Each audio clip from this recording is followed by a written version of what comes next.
थे। वो दिन था, अब दिन सब धीरे धीरे धीरे धीरे बदल जाता है ना। खैर आते हैं हम लोग अपना विषय वस्तु पर। एक कहानी हम लोग पढ़े हैं और एक कविता पढ़ेंगे, है ना। और कविता का नाम है आपका राम नाम बिरथे जगी जन्मा। यानी अगर आप राम का नाम नहीं लेते हैं तो बिरथे का मतलब होता है व्यर्थ। तो आपका जीवन क्या है? व्यर्थ है, बेकार है ना। इस जग में जो आप जन्म लिए हैं तो ये जग में आपका जन्म लेना ही बेकार है, व्यर्थ है, अगर आप राम का नाम नहीं लेते हैं। क्योंकि राम सबसे पूजनीय है, मर्यादा पुरुषोत्तम राम कहा गया है। राम हमारे आदर्श हो सकते हैं। राम की रामायण अगर आप देखेंगे ना तो रामायण वाकई में बहुत कुछ शिक्षा देती है। रामायण में राम भगवान ने अपने पिता की बात रखने के लिए पूरा त्याग दिए राजपाठ को, है ना। दुश्मन को भी मारे तो तरीके से मारे न, सारा कहीं उन्होंने अपना दैवीय शक्ति का, ईश्वरीय शक्ति का प्रयोग नहीं किया, है ना। दोस्ती भी निभाया, सारा चीज। अगर वो चाहते जीतने के बाद लंका खुद रख लेते, लेकिन उन्होंने विभीषण को दे दिया। ऐसे बहुत सारे उन्होंने काम किया। अहिल्याबाई का उद्धार कर दिया, सबरी के घर जाकर जूठे बेर खाए। बहुत उदाहरण है जो राम को महान बनाता है, उनको ऊपर लेकर जाता है। इस पूरी कविता को लिखने वाले हैं गुरु नानक साहब, है ना। अब जाने पहले गुरु नानक के बारे में कि गुरु नानक का जन्म 15 अप्रैल 1469 नाना काना साहिब, पाकिस्तान का कुछ भाग अभी पंजाब पाकिस्तान में चला गया है बंटवारे के टाइम में। तो अभी वो फिलहाल पाकिस्तान में पड़ता है। कौन? नाना काना साहिब। पहले तो भारत पाकिस्तान एक ही था, अब थोड़ा चेंज हो गया तो, लेकिन है पंजाब का ही भाग में था।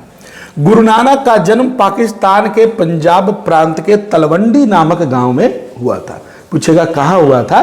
तो तलवंडी नामक ग्राम में हुआ था, जो नाना काना साहिब के नाम से जाना जाता है ना। और इनके जो गांव है, चूंकि यहीं पर जन्म हुआ इनका, और इतने बड़े महान संत हुए, है ना। और ये ऐसे संत थे जिन्होंने 6 वर्ष की उम्र में जितनी भी धार्मिक ग्रंथें थे, जितनी भी, सारी पढ़ डाली 6 साल में ही।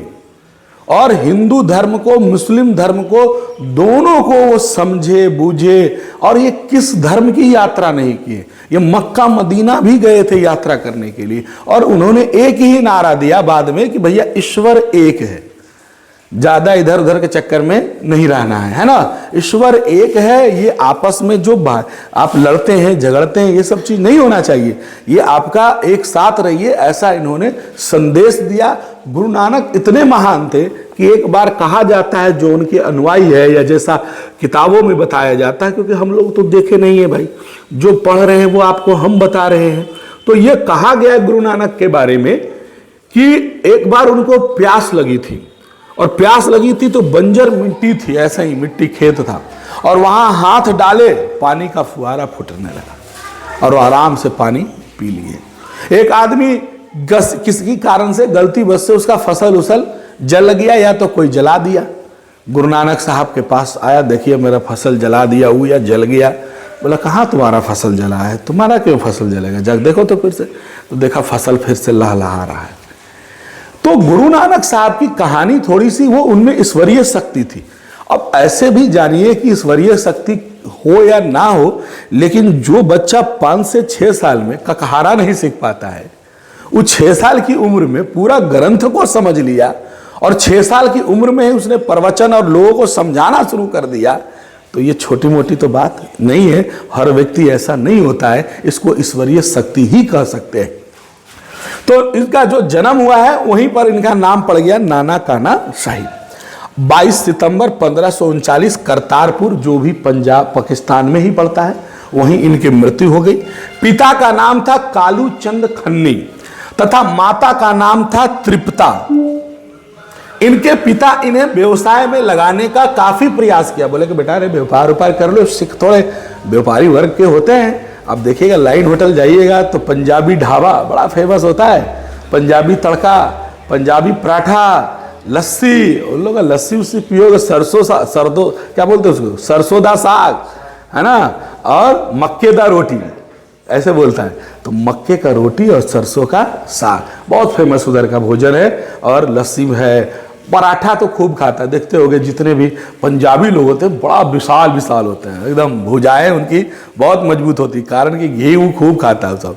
और दरुओ दम भर पीता है, दरुओ पिए में आगे रहता है पंजाबी लोग, है ना। ठेका मिल गया पंजाबी लुढ़क जाएगा। तो पंजाबी शादी में खूब दारू चलता है, या कोई पंजाबी कल्चर देखिएगा, शादी ब्याह वाला फिल्म देखिए, खूब दारू पीता है पंजाबी लोग, है ना। ट्रक चलाने में माहिर होता है उसको पंजाबी, देखो ट्रक व्रक पूरा एकदम। तो गुरु नानक साहब ने इनको पूरा, इनके पिता ने पूरा प्रयास किया, लेकिन मन नहीं लगा, सांसारिक कार्यों में मन ही नहीं लगा। इन्होंने भक्ति का मार्ग चुना, हिंदू मुस्लिम दोनों को उन्होंने समान बताया और धार्मिक उपासना पर बल दिया। बोले देखो भाई, हिंदू और मुस्लिम कोई अलग नहीं है, एक ही है, इसलिए कोई इसमें अंतर नहीं किया जाए। तथा वनाश्रम व्यवस्था एवं कर्म कांड के विरोध किया। यानी ये जो हमारे धर्मों में वनाश्रम है कि वो बड़ा जाति है, कोई छोटा जाति है, और जो बहुत सारा ऐसे हम लोग काम करते हैं, पूजा पाठ, जल चढ़ाना, बहुत सारा ऐसे काम करते हैं, तो उन सब चीज़ों को उन्होंने पाखंड बताया कि क्यों पूजा करना है, क्यों पाठ करना है, ऐसा कोई जरूरत नहीं है, ऐसा कोई फायदा नहीं है, ऐसा इन्होंने बताया। निर्गुण भक्ति है ना, निर्गुण भक्ति, इस भक्ति को मानने वाले लोग मूर्ति पूजा तथा कर्म कांड का क्या करते हैं, विरोध करते हैं। देखो, एगो सगुण भक्ति होता है, एगो निर्गुण भक्ति होता है। तो निर्गुण का वाले जो भगवान को मानते हैं, लेकिन भगवान के रूप किसने देखा, कोई नहीं, इसीलिए भगवान के मूर्ति को ये लोग नहीं मानते हैं। करा, और ईश्वर को निराकार मानते हैं, कहते हैं ईश्वर का क्या आकार है भाई, किसने देखा जो तुमने आकार बना दिया। लेकिन हमारे धर्म में ऐसा है, चलो एक मान लेते हैं और बना लेते हैं, लेकिन ये कहे नहीं, ईश्वर का कोई आकार नहीं है। प्रचार किया, इनकी रचनाओं का संग्रह सिखों के 5वें गुरु, सिख के 5वें गुरु कौन थे, अर्जुन देव कौन थे, और 10वें गुरु कौन थे, गुरु गोविंद सिंह अपने बिहार के थे। गुरु ग्रंथ साहिब, देखिए गुरु नानक का सबसे बड़ा ग्रंथ गुरु ग्रंथ साहिब, सबसे बड़ा ग्रंथ है गुरु नानक का, बहुत बातें इसमें लिखी हुई है, और सारी बातों को संगठित एक जगह लाने वाले अर्जुन देव इनकी बातों को किया। बहुत सारी रचनाएं हैं, जपू जी, आज से दीवार, रहीरास, सोहिला। सिख धर्म के प्रवर्तक गुरु नानक ने मक्का मदीना तक की यात्रा की। 1539 में उन्होंने वाह गुरु कहते हुए अपना शरीर को त्याग दिया। तो आप पंजाबियों से सुने थे वाह गुरु दा खालसा सत श्री अकाल, ऐसे करके बोलते हैं। तो ये उनका वाह गुरु वही बोले थे, नारा दिए थे वाह गुरु का। अब आते हैं, हम बात करते हैं इस कविता का पूरे पाठ परिचय में आखिर क्या दिया हुआ इस कविता में, मूल बिंदु क्या है इस कविता में, इसको समझिए। इस पाठ में कबीर के 2 पद दिए गए, यानी 2 दोहा दिया गया है। पहले पद में सच्चे हृदय से राम नाम अर्थात ईश्वर का जप करने की सलाह दी गई है। गुरु नानक बताए हैं कि राम नाम का जप कीजिए, है ना, तथा राम नाम अर्थात ईश्वर के नाम की जप करने का सलाह दी गई है। धर्म में की बाहरी दिखावा, और दूसरे ये भी बोले कि जो हम धर्म में दिखावा दिखाते हैं, चोटी बढ़ा लेते हैं, कमंडल लेके चल रहे हैं, वस्त्र धारण कर रहे हैं, है ना, और क्या पूरा ललाट पे भस्म लगा ले रहे हैं, कोई नंगे भी चलता है, तो वैसा करना कोई जरूरी नहीं है। ऐसा ये बोलते हैं, पूजा पाठ कर्म कांड ये सब की आलोचना की गई। दूसरे पद में उन्होंने सुख दुख में हमेशा एक समान रहने की सलाह दी। देखिए, इंसान के जीवन में सुख आता है तो दुख भी आता है, और ये मानो जब दुख आता है तो उसके बाद सुख भी आता है। जब दिन हुआ है तो रात भी होगा, और जब रात हुई है तो दिन भी होगा। तो उससे इंसान को घबराने की जरूरत नहीं है ना। परिस्थितियां हमेशा बदलती है, उस परिस्थितियों में आप खाली खड़ा रहिए, फिर परिस्थितियां आपकी क्या हो जाएगी, बदल जाएगी, है ना। आप सही ढंग से अपना लगे रहिए, आप सब कुछ आपका चेंज हो जाएगा। आइए देखिए, पहला पंक्ति में क्या कह रहे हैं समझिएगा ध्यान से, एक बार में कविता याद हो जाएगा और आंसर क्वेश्चन ऐसे ही बन जाएगा, लिखा देंगे तो तुरंत रटा जाएगा। कुछ नहीं है कविता में, एकदम आसान है ना। राम नाम बिनु, गुरु नानक कहते हैं अगर राम का नाम नहीं लेते हैं राम के नाम के बिना आप हैं और नाम नाम नहीं ले रहे हैं, बिरथे जग जन्मा। तो इस जग में जो आप जन्म लिए हैं वो आपका। बात समझ आए? गुरु नानक की सबसे बड़ी बात यही है कि राम का नाम लीजिए। राम को देखो वो भी मान रहे हैं, लेकिन राम के रूप को नहीं मान रहे। भाई राम को कोई देखा नहीं है, तो कह रहे कि राम का नाम अगर ना लिए तो ये जन्म आपका व्यर्थ है। बिखू खावे बिखू बोले, बिना नावे निफलू मटी भर बना। बिखू का मतलब होता है विष, विष का मतलब होता है जहर। अगर आप राम का नाम आपके जबान से नहीं निकल रहा है तो समझ लीजिए कि आप विष खाते हैं, विष बोलते हैं, और उसके बिना राम के नाम लिए आपकी जो मटी है, आपका जो दिमाग है वो भ्रमित हो गया है, खराब हो गया है। आप राम के नाम के बिना कुछ नहीं कर सकते हैं, बेकार है आपका जीवन, है ना।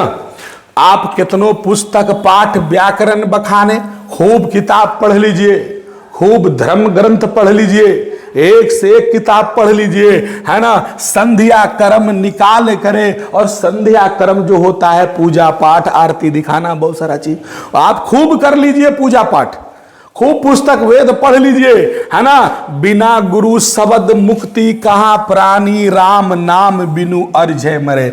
लेकिन जब तक आपको गुरु नहीं मिलेगा, और गुरु किसको मानना है? राम को मानना है, नहीं तो आपका राम नाम के बिना आपका जीवन उलझ के रह जाएगा। आप उलझ के अरुझे मरे, ऐसे ही मर जाइएगा।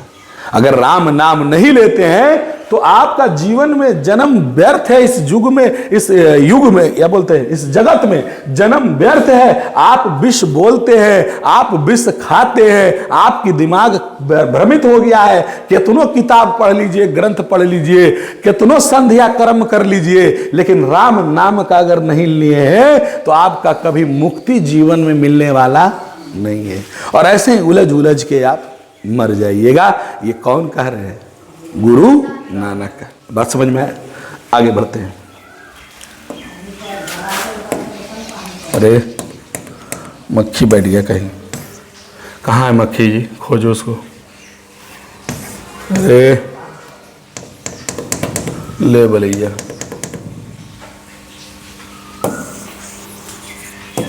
कहीं तो बैठा है, हमको दिख नहीं रहा है। नहीं दिख रहा है तुम लोगों जी? ये जे बैठा रहे।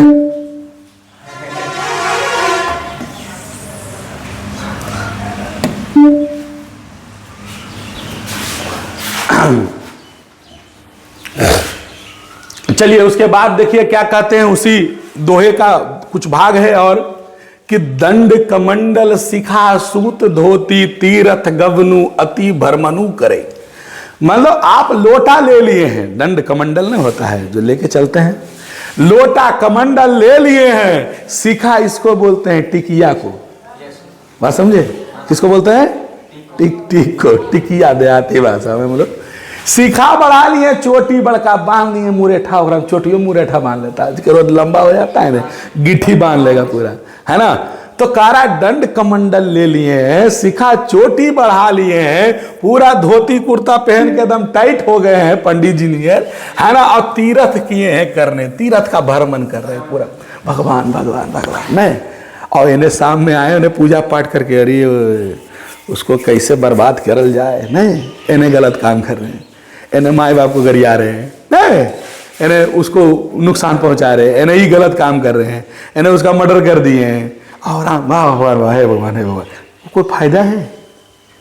यहां जब तक साफ नहीं है तो आप कितना भी अच्छा कर्म कर लीजिए, कोई फायदा नहीं है। और एक बात जान जाइए, सबका हिसाब होता है, सबका हिसाब होता है, और वक्त आएगा सबका हिसाब ईश्वर लेते हैं। ये ईश्वर नहीं लेते हैं तो ये बोलो ये समय जो होता है आपको सब कुछ करवाता है, सब हिसाब लेता है। तो वही कह रहा है कि दंड कमंडल आप ले लिए, चोटी बढ़ा लिए, जनेऊ सूत बोलते हैं जनेऊ को, जनेऊ धारण कर लिए। और देखो गुरु नानक ने जनेऊ का विरोध किया था। जब 11 साल की या 6 साल की उम्र होता है तो जनेऊ था, बोला जनेऊ तने हमने पहन, जनेऊ का क्या किए विरोध। और जनेऊ पहले हिंदू का एक पहचान होता था, अक्सर सारे लोग पुराने लोग देखिएगा ना जनेऊ पहनते हैं, अब भले लोग नहीं पहनता है।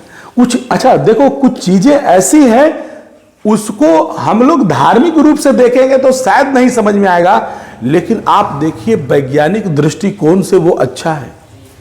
जब भी लोग टॉयलेट जाते हैं तो उसको कान में कहीं ना कहीं कनेक्शन तो है, कुछ ना कुछ तो है, पेशाब शायद क्लियर हो, ऐसा कुछ हो सकता है। सावन में शुरू से मना है प्याज लहसुन नहीं खाना, मीट मछली नहीं खाना। इसके पीछे वैज्ञानिक तथ्य भी है कि सावन और भादो जो होता है बहुत ही मौसम खराब रहता है, बारिश होती है, कीटाणु बहुत ज्यादा उस समय पनपते हैं, है ना, और वैसे भोज्य पदार्थ अगर खाएंगे तो आप बीमार पड़ सकते हैं। इसीलिए गरम गरम सादा भोजन कीजिए, ज्यादा बाजार का अचर कचर सावन भादो में नहीं खाना है। तो कहीं ना कहीं साइंटिफिक रीजन तो है, ऐसा नहीं कि रीजन नहीं है।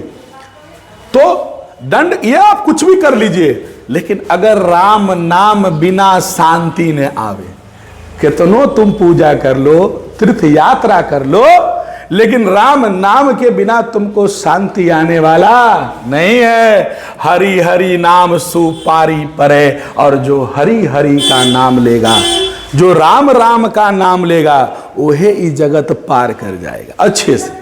अगर राम का नाम नहीं लिए तो आप जगत पार नहीं कर सकते। करे जटा मुकुट तन भस्म लगाई, कोई जटा पूरा बढ़ा लेता है, हम तो ठीक बोले, और जटा होता है देखते हो लठियाल एकदम रहता है, पूरा बड़का बड़का रहता है, बना लेता है चोटी को पूरा। एक तो ये हो गया चोटी तुम्हारे सीख हो गया, इसको बोलते हैं टिक, जिरिस बढ़ा लिया इतना लंबा। एक होता है पूरा बाले बड़ा बड़ा बढ़ा लेना, नहीं तो वही हो गया जटा हो जाता है ना, जटिया जाता है, कहता है जटिया अगले बल्ला। तो देखते हो लठियाल पूरा रहता, सट्टल सट्टल, जट्टा जिसको बोलते हैं ना। तो जटा मुकुट तन भस्म लगाई, ऐसे भी कई लोग हैं कि पूरे शरीर में भस्म यानी राख लगा के चलते हैं। नागा बाबा को देखो, देखे होगे, है ना। और कई ऐसे लोग हैं वसन छोड़ी तन नगन भया, और वसन यानी कपड़ा भी छोड़ दिए और नंगे चलते हैं। बहुत सारे बाबा नागा साधु देखो कपड़ा नहीं पहनते। अभी तो हुआ है यहाँ कुंभ का मेला, देखिए जाके पता कीजिए, वीडियो में देखिएगा, बिना कपड़े के कितने लोग चलते हैं ऐसे। तो ये धर्म के अलग अलग स्वरूप है, जिसको जो समझ में आया कर रहा है, लेकिन कह रहा इतना भी करने की जरूरत नहीं है, इतने से कुछ होने वाला नहीं है। और कहते क्या है, जेत जिए जंत जल थल महियाल जत्र तत्र तू सर्व जिया। कह रहा ईश्वर तो है, ईश्वर इस जहां भी इस जगत में कुछ जीव जंतु, जी मतलब होता है जीव, और जंतु का मतलब जंतु, जो इस जगत में जंतु जीव जन्म लिए हैं, चाहे वो जल में हो या थल में हो या जहां तहां हो, उसी में सारे ईश्वर पाए जाते हैं, उसी में ईश्वर जीते हैं, उसी में ईश्वर रहते हैं। सबसे प्रेम से रहिए, इससे बढ़िया कोई चीज धर्म नहीं है। इस जगत में जितने भी जीव जंतु जन्म लिया, ऐसे कहता है ना, कण कण में ईश्वर है, नहीं बोलता है, कण कण में ईश्वर है। इसीलिए किसी का अपमान नहीं कीजिए, किसी को मतलब क्या उसको बोलते हैं, अपमान के साथ साथ कहते हैं किसी को ये मत नीचा मत दिखाइए। कहने का मतलब है अपना काम कीजिए, बात खत्म हो गया। तो कह रहा ये ईश्वर हर जगह है, और ईश्वर का जिसने गुणगान किया उसका बेड़ा पार हो गया। गुरु प्रसादे राखिले जन कोई हरि रस नामक झोली पिया। कह रहा है गुरु नानक तो ऐसे हैं, गुरु मतलब गुरु नानक, है ना। उन्होंने मान लो ऐसा किया है, जैसे न कहता है कि तोरा झोला भर के पढ़ा दियो, कि कहते हैं ना कि तोरा कोची कर दियो, बोरा में भर के दे दियो। या बहुत सारा ऐसा कथा होता है कि कहता है सर इसको नहीं समझ में आता तो की करे, इसको खरीद के दे 2-4 किलो पढ़ाए, समझ में आ जाएगा, नहीं कहते हैं। तो उसी भाषा में गुरु नानक ने कहा है कि हम तो ईश्वर की इतने भक्ति में लीन है, इतने भक्ति में लीन है कि हमने हरि रस, हरि यानी हरि नाम, हरि रस का मतलब क्या, हरि में डूब जाना, ईश्वर में डूब जाना। इतने डूब गए मानो एकदम झोला भर भर के उसका हरि रस को क्या किए, पी लिए, यानी पूरी तरह वो भगवान के हो गए, राम के हो गए। राम के बिना उनको कुछ सूझता नहीं है। आइए अब देखिए, एक पैराग्राफ ऊपर वाला खत्म हो गया, नीचे में लिखा हुआ है। अब गुरु नानक बताते हैं, हम सबको एक संदेश देते हैं। क्या संदेश देते हैं, जो नर दुख में दुख नहीं माने। अरे दुख तो जीवन का एक भाग है, दुख जीवन का एक भाग है और दुख आना है, और दुख अगर ना आए तो मनुष्य सचेत भी नहीं होता है। मनुष्य जैसे तुमको अभी मान लीजिए बीमारी कुछ हो जाए और पता चल जाए फलना चीज से बीमारी हुआ है, तुम वो चीज से जिंदगी भर सचेत रहोगे, वरना लगातार वही काम करते रहते हो। दुख आना भी जरूरी है। दुख इंसान को, अगर दुख को लोग चैलेंज ले तो दुख आपको निखारता है, दुख आपको बलवान बनाता है ना। अगर आप उसको चैलेंज की तरह लेंगे तो डर जाएंगे, हार जाएंगे, तो फिर तो आपको लेके वो डूब जाएगा। इसलिए दुख कितना भी आए तो कह रहा दुख में दुख नहीं मानो, आने दो दुख, क्या होगा। अरे जिंदगी है, एक आदमी को ज्यादा से ज्यादा दुख क्या आ सकता है बताइए, बताओ।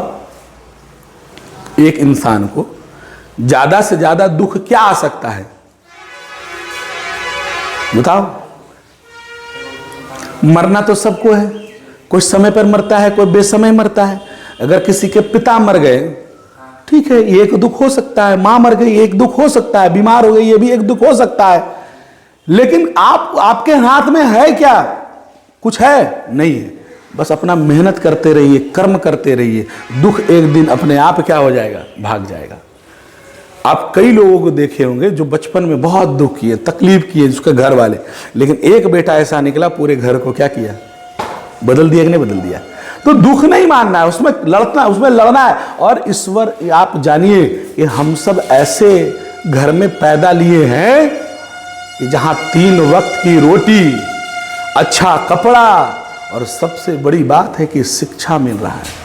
वरना इस समाज में अभी भी कितने ऐसे लोग हैं जिनको रोटी तो ठीक ठाक मिल रही है, कपड़ा भी जैसे तैसे पहन रहे हैं, लेकिन शिक्षा नसीब नहीं है। एक घर है हमारे, छत, माथे के ऊपर छत है, हम रह रहे, वरना कितने ऐसे लोग हैं कि बेघर हैं।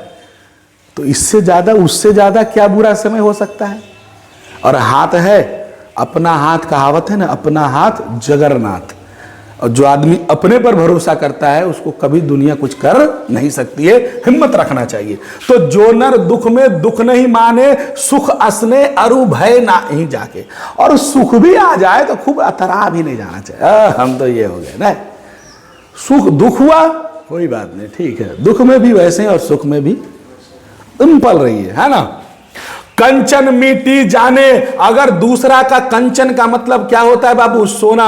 अगर किसी का सोना भी मिल जाए तो सोना थोड़ी है रे, तो मिट्टी है। दूसरे के धन पे लोभ नहीं करना है, दूसरे का देखकर वस्तु पर अपना हक नहीं जताना है। चलो भाई क्या है, सोना है, हमको नहीं चाहिए सोना, ये मिट्टी है हमारे लिए। दूसरा का वस्तु पर हमको हाथ लगाना ही नहीं है। देखिए इंसान ज्यादातर क्यों ऐसे बिगड़ जाता है या वो गलत रास्ता पकड़ता है, सबसे मेन चीज है लोभ। नहीं, और लोभ ही आपकी ईमानदारी को डुबा देती है। अगर इंसान लोभ ना करे तो फिर आप ईमानदार रहेंगे। ईमानदार कोई रह पाना और एक सही व्यक्ति बन पाना ये बहुत बड़ी बात होती है। आपके सामने किसी का 1 लाख रुपया गिर जाएगा और वो व्यक्ति चला जाएगा और आप क्या करेंगे, 1 लाख रुपया का चुपचाप रख लेंगे। नहीं हो पाता है लोगों से हिम्मत कि हम उस आदमी को 1 लाख रुपया जाके दे दें, नहीं हो पाता है लोगों से। यहाँ 5 रुपया में अपना नियत बदल लेता है लोग। 5 रुपया छूट गया, करो गिर लो रे लाउन दे, डाल दिया। ऐसा नहीं होना चाहिए। और इसके पीछे रीजन क्या है, रीजन देखिए, आपको सही नॉलेज पहले होना चाहिए कि 5 रुपया हो या 1 लाख हो, गलत का पैसा कभी आपके पास नहीं रहेगा, कभी नहीं रहेगा। उसका रास्ता बन जाता है निकलने का। याद रखिएगा, अगर जीवन में कभी गलत ढंग से पैसा आपको आया होगा या कभी हाथ लग गया होगा 100-200 ऐसी, तो 100-200 खर्च होते हुए भी देरी नहीं लगता है, ऐसे ही डूब जाता है, उन्हें बिखर जाएगा पैसा। और मेहनत का पैसा, ईमानदारी का पैसा आपके पास सब दिन रहता है। लेकिन ईमान बचा पाना लोगों के लिए बड़ी मुश्किल का काम होता है। नहीं लोग ईमान बचा पाते, ईमानदार नहीं होते, सही चीज अपने आप में नहीं रख पाते हैं। जहां लोभ हुआ बिगड़ गया, है ना, ये चीज होता है। अच्छा बनना बहुत मुश्किल काम इस दुनिया में। इस दुनिया में आप सब कुछ बन सकते हैं, लेकिन अच्छा इंसान, अच्छा व्यक्तित्व आपके पास होना, ईमानदार होना, है ना, लोगों के लिए जनहित में सोचना, ये सब की बात नहीं होती। बहुत लोग हम देखते हैं, दुकानदार आता है, पैसा निकालना है या कुछ करना है, बहुत सारा काम है, गरीब को लूट लेता है, धर के दम लूट लेता है। अब ये पंखा बनवे एक तरफ बोले अरे जाओ पंखा बना दो, पंखा में कुछ खराबी नहीं था, कंडेंसर जो होता है वो खराब था। कितना में आता है? 40 से 50 रुपये। तो बोला कोयले जल गया इसका। हम बोले कि कोयल तो ठीक है चल रहा था, हाँ उसमें देखा है वो लड़का बोरम्बक ने तार ने कंडीशनर खराब था, जर गया था। तो बोला सर कुछ न हो लो सर, ये तो जर लखो खाली कल ओकरा तर गए। तो बोला ना जर बल्कि कोयल जल गया है। मतलब वो 400 रुपया बल कैसू आ जाए, कुछ करता नहीं, जाइए ना शाम में दे देंगे, वही जोड़ के बल बना दे ला। और 400 मंगनी जेब में रख लेता। अरे काम कीजिए ना, काम का दाम लीजिए ना भैया, क्या हो जाइएगा उससे? बड़ा हो जाइएगा, कुछ नहीं होने वाला है उससे, कभी आपको कुछ नहीं होने वाला। पैसा हो जाएगा लेकिन समाज में इज्जत नहीं रहेगा, गरियाएगा, चोर तो है ही है, बहुत सारी बातें हो जाएगी। और ये बना पाना सबकी बस की बात नहीं होती है। तो कह रहा है ना ही निंदा, किसी की निंदा भी मत कीजिए, स्तुति जाके लोभ मोह अभिमान, और ना किसी से लोभ कीजिए कि हमको उससे लोभ है, ना सुनिए ना सुनाइए, बात खत्म, जाओ भैया, है ना। हर शोक ते न्यारो ना ही मन अपमाना, और कितना भी खुशी आपका हो जाए, कितना भी गम हो जाए, किसी का अपमान भी आपको नहीं करना है, किसी को अपमान भी नहीं। ठीक है भैया, आप सही हैं, सही रहिए, हम सही हैं, अपना काम करेंगे, बात खत्म हो गया। किसी के प्रति उतना ज्यादा पीछे पड़ने की आवश्यकता नहीं है।